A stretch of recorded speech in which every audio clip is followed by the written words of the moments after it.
Have you ever wanted to take advantage of big price moves like this one?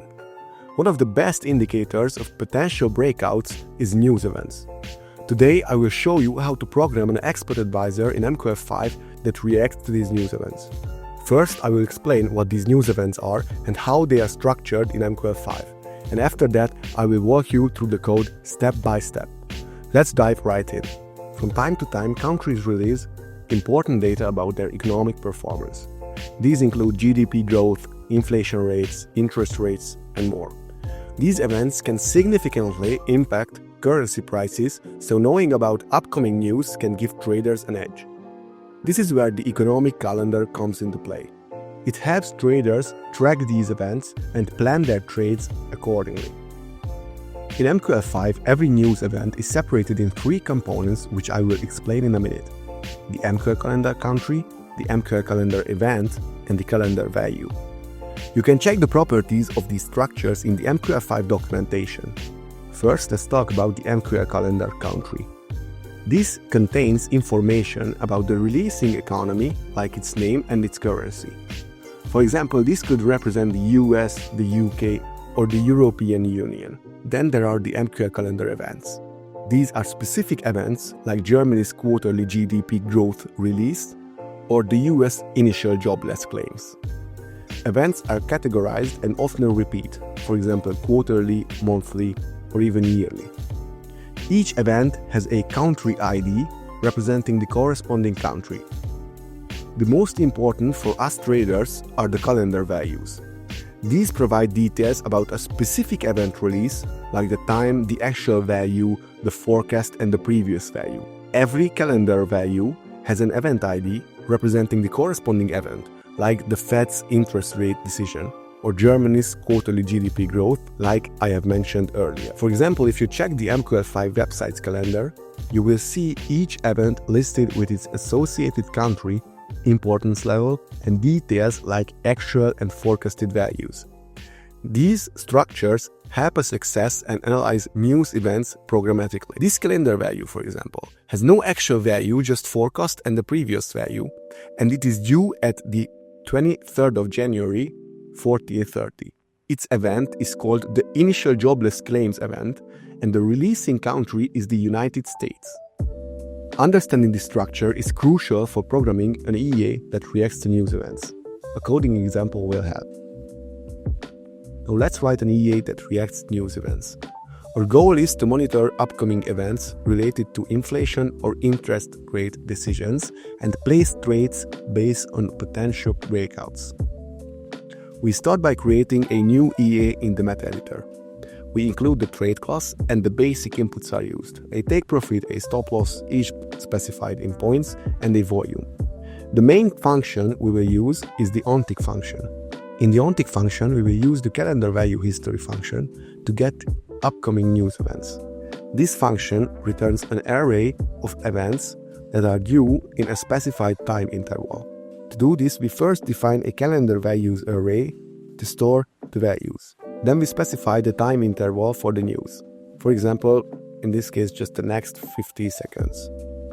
Or what we can also do, and is more professional, is to use a static variable, a last request, to keep track of the last time we fetched the news.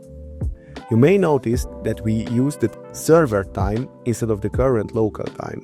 This is because the calendar also uses this time. We will need an event and a country variable as well. Our plan is to get the event and the country for each of these calendar values we have gotten.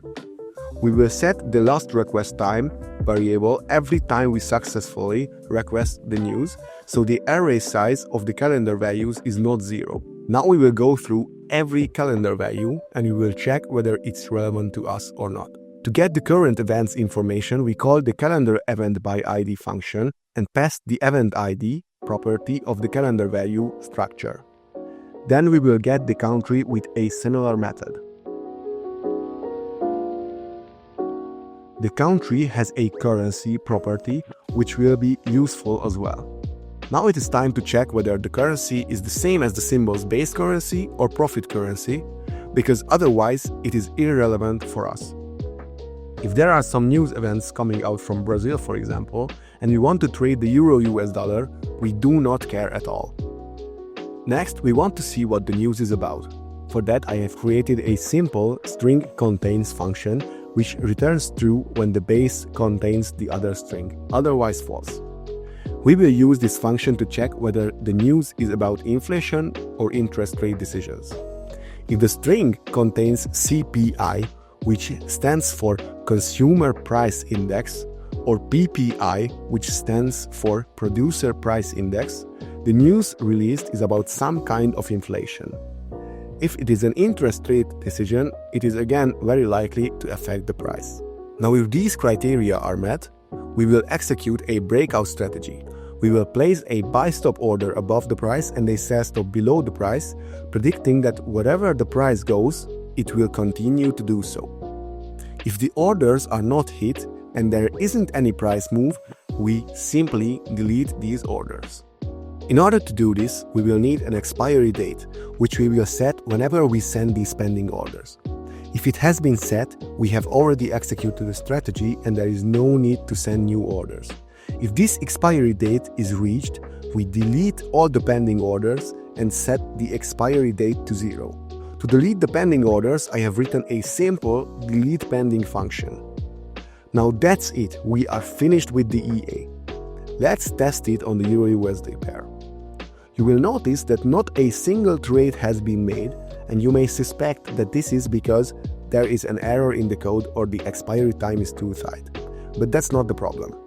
The problem is that the calendar value history function does not work in the strategy tester. MQL5 simply does not let you grab these news events from the tester, which makes the testing of any strategy based on news events extremely difficult.